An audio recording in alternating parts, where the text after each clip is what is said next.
एक महिला जिसके पति की कुछ दिन पहले ही मौत हो जाती है। मौत के बाद वो अपने घर परिवार में अकेले आराम से रहने लगती है और एक दिन का वाक़या होता है जब वो अपने जेठ के पास कुछ पैसे लेने के लिए जाती है। उससे पहले वो अपने भाई के पास फ़ोन करके जाती है कि मैं आज अपने जेठ से कुछ पैसे लेने के लिए जा रही हूँ। दोस्तों, वो वहाँ से जाती तो है लेकिन घर वापस नहीं आती। यहाँ पर जो इस महिला का भाई होता है वो बहुत ही ज़्यादा परेशान हो जाता है।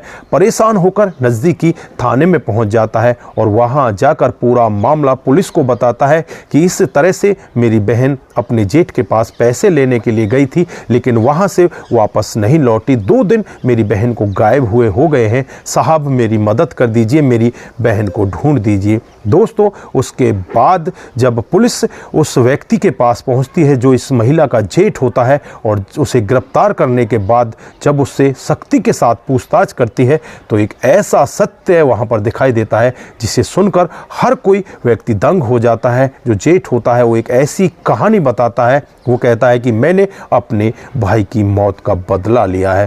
दोस्तों, अगर आप लोग भी पूरी कहानी के बारे में जानना चाहते हैं तो वीडियो को ज़रा सा भी स्किप ना करें, लास्ट तक वीडियो को ज़रूर देखिएगा। दोस्तों, आगे बढ़ने से पहले हमारी वही रिक्वेस्ट कि जो हमारे चैनल के साथ नए हैं कृपया करके चैनल को फॉलो कर लें, बेल आइकन को ज़रूर प्रेस करें। नमस्कार, जय हिंद। आप देख रहे हैं APH न्यूज़ राहुल रावत के साथ। तो दोस्तों, आज की जो हकीकत की घटना आप लोगों को बताने जा रहा हूं, ये पंजाब के बलदेव नगर की हकीकत की घटना है। यहाँ पर सुष्मिता कौर, जिसकी उम्र 32 साल होती है, वो अपने घर पर अपने पति के साथ रहा करती है लेकिन 4 महीने पहले ही उसके पति का एकदम अटैक आने की वजह से देहांत हो जाता है, उसकी मौत हो जाती है। इधर जो पति होता है जिसका नाम प्रदीप होता है, उसके घर वाले यहाँ पर सुष्मिता के ऊपर ही आरोप लगाते हैं कि शायद इसने ही इसके साथ में कुछ किया है, लेकिन यहाँ पर अटैक उसे आता है तो यहाँ पर क्या वो कर सकते थे, कुछ भी यहाँ पर पुलिस केस नहीं बनता और वो ऐसे ही यूं ही केस दब जाता है। जो सुष्मिता होती है अपने घर अपने परिवार में अलग रहने लगती है। दोस्तों, धीरे धीरे समय बीतने लगता है और एक दिन का वाक़या होता है। जो प्रदीप का भाई होता है जिसका नाम कमल होता है, वो वहाँ पर पहुँच जाता है और सुष्मिता से कहने लगता है कि तूने मेरे भाई को बड़ी ही बेरहमी के साथ मौत के घाट उतार दिया, तेरे अवैध संबंध लोगों के साथ है। तो यहाँ पर सुष्मिता कहने लगती है, क्या तू पागल हो गया है? तू मेरे साथ में संबंध बनाना चाहता है इसलिए तू ये सब कह रहा है। दोस्तों, यहाँ पर कमल जो जेठ होता है एकदम से अपने पैरों को वापस खींच लेता है और अपने घर चला जाता है। उसे लगने लगता है कि कहीं ये तेरे ऊपर ही कोई आरोप ना लगा दे। दोस्तों, अब यहाँ पर कमल को इंतज़ार होता है कि ये किसी दिन रंगे हाथों पकड़ी जाए जिस वजह से मैं इसका खुलासा कर सकूँ। दोस्तों, इसी तलाश में कमल रहता है और लगभग 10 ही दिन बीतते हैं। 10 ही दिन के बाद कमल को पता चलता है कि पड़ोस के ही रहने वाले 2 युवक आज सुष्मिता के घर में हैं। दोस्तों, अब वो तुरंत ही सुष्मिता के दरवाजे पर जाता है। अंदर से जो कुंडी लगी होती है, अब वो दरवाजे को नहीं खटखटाता, पड़ोस के ही घर से छलांग मारकर कूदकर उसके घर में पहुंच जाता है और सुष्मिता को रंगे हाथों पकड़ लेता है।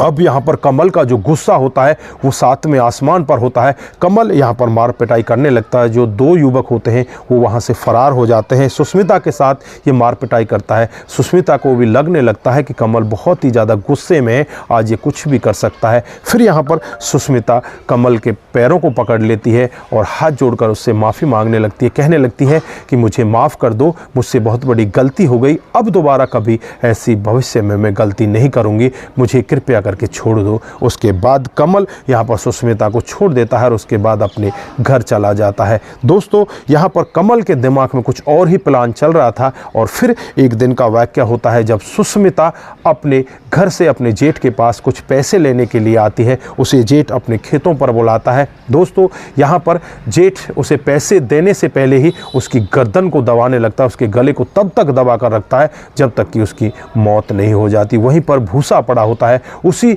भूसे के ऊपर उसे डाल देता है और डालकर उसमें आग लगा देता है। लेकिन उसे वहाँ पर कुछ अंदेशा होता है कि लोग बाग यहाँ पर आ जाएंगे, इस वजह से कहीं ऐसा ना हो कि मैं पकड़ा जाऊँ। फिर वहाँ पर उस अधजली डेड बॉडी को उठाता है, उठाकर उसे गटर के अंदर डाल देता है। दोस्तों यहाँ पर जो सुष्मिता होती है उसे गायब हुए 2 दिन हो जाते हैं। जो जेठ होता है कमल, वो अपने घर पर आराम से रहने लगता है। सुष्मिता का भाई होता है वो नज़दीकी पुलिस स्टेशन में पहुंच जाता है। वहां जाकर पूरा वाकया बताता है कि इस तरह से सुष्मिता अपने जेठ कमल से मिलने के लिए गई थी और वहां से वो वापस ही नहीं लौटी। पता नहीं उसने मेरी बहन के साथ किया क्या है। दोस्तों पुलिस यहाँ पर बिना कुछ देरी किए हुए कमल के पास पहुँच जाती है और कमल को अपनी गिरफ्तारी में लेकर जब उससे अपने रवैये से पूछताछ करती है तो कमल ये पूरा वाकया पुलिस को बताता है जो मैंने अभी आपको बताया था।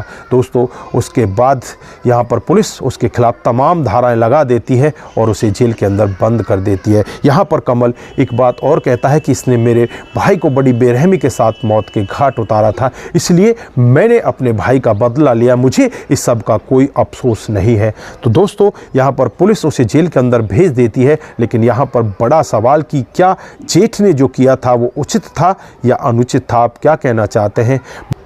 दोस्तों यहाँ पर जो सुष्मिता कर रही थी क्या वो उचित था या अनुचित था? आपकी क्या राय है? आप क्या कहना चाहते हैं? आपकी जो भी राय है एक बार कमेंट बॉक्स में ज़रूर दीजिएगा। दोस्तों आज के लिए बस इतना ही, फिर मिलते हैं किसी नए मोड के साथ। तब तक के लिए आप अपना ख्याल रखें, परिवार का ख्याल रखें, सतर्क रहें, सावधान रहें।